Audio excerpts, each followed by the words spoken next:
வணக்கம். நாம் அன்றாடம் சாப்பிடக்கூடிய உணவு காய்கறிகளாக இருந்தாலும், கீரைகளாக இருந்தாலும், பழங்களாக இருந்தாலும், ஏன் மாமிசமாகவே இருந்தாலும் கூட அதற்கென்று இயற்கையாகவே இறைவன் கொடுத்த நிறத்தோடு இருக்கும்.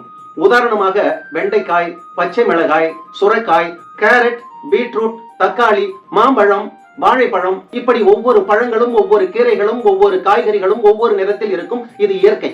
ஆனால் வெளி கடைகளில் இருந்து நாம் வாங்கி சாப்பிடக்கூடிய உணவுகள் இனிப்பு வகைகளாக இருக்கட்டும், கார வகைகளாக இருக்கட்டும், அல்லது குளிர்பானங்களாக இருக்கட்டும், எதுவாக இருந்தாலும் செயற்கையாக நிறம் ஊட்டப்பட்டு அவை கவர்ச்சியான தோற்றத்தில் விற்பனை செய்யப்படுகிறது. ஆனால் இப்படி செயற்கையாக சேர்க்கப்படக்கூடிய வண்ணங்களில் சுவையோ சத்தோ எதுவுமே கிடையாது. வெறும் கவர்ச்சியை மட்டுமே முதன்மைப்படுத்தி இருக்கக்கூடிய இந்த வண்ணங்களை எங்கிருந்து எடுக்கிறார்கள்? பச்சை வேண்டுமென்றால் பச்சை காய்கறிகளை அரைத்து அதிலிருந்தா எடுக்கிறார்கள். சிவப்பு வேண்டுமென்றால் சிவப்பு பழத்தை பிழிந்து அதிலிருந்தா எடுக்கிறார்கள். இவைகள் எல்லாம் ரசாயனத்தில் இருந்து எடுக்கக்கூடிய வண்ணங்கள். இந்த ரசாயன கலவைகளை சிறிது சிறிதாக நாம் சாப்பிட்டுக் கொண்டிருந்தால் உடலில் இருக்கின்ற உள் உறுப்புகள் எல்லாம் கொஞ்சம் கொஞ்சமாக பழுதடைந்து விடும் என்று மருத்துவர்கள் கூறினாலும் கூட அவற்றையெல்லாம் தூரமாக தள்ளிவிட்டு நாமோ நம் குழந்தைகளோ அந்த வண்ணங்களை விரும்பி வாங்கக்கூடியவர்களாக இருக்கிறோம்.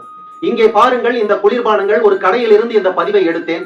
வானவில்லில் இருக்கக்கூடிய 7 நிறங்களையும் தாண்டி அதற்கும் அப்பாற்பட்ட நிறங்களை எல்லாம் இதில் சேர்த்திருக்கிறார்கள்.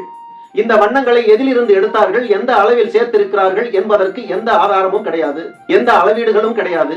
இந்த கவர்ச்சியில் மயங்கி இவற்றையெல்லாம் வாங்கி குடித்துவிட்டு குடலுக்கான மருத்துவரிடத்திலே முன்பதிவு செய்துவிட்டு காத்து கொண்டிருக்கக்கூடிய நிலையில் நாம் ஒவ்வொருவரும் இருக்கின்றோம். தயவு செய்து இது மாதிரியான வண்ணப் பொடிகளை அதிகமாக கலந்த உணவுப் பொருள்களை நம் குழந்தைகளுக்கு வாங்கி கொடுக்க ஊக்குவிக்காதீர்கள். இளம் வயதிலேயே அவர்களது உடல் உள் உறுப்புகள் எல்லாம் பழுதாகுவதற்கு நாமே காரணமாக இருந்து விடக்கூடாது. இயற்கையான பொருள்களை வாங்கி கொடுத்து நம் குழந்தைகளை ஆரோக்கியமானவர்களாக வாழ வைப்போம். நன்றி.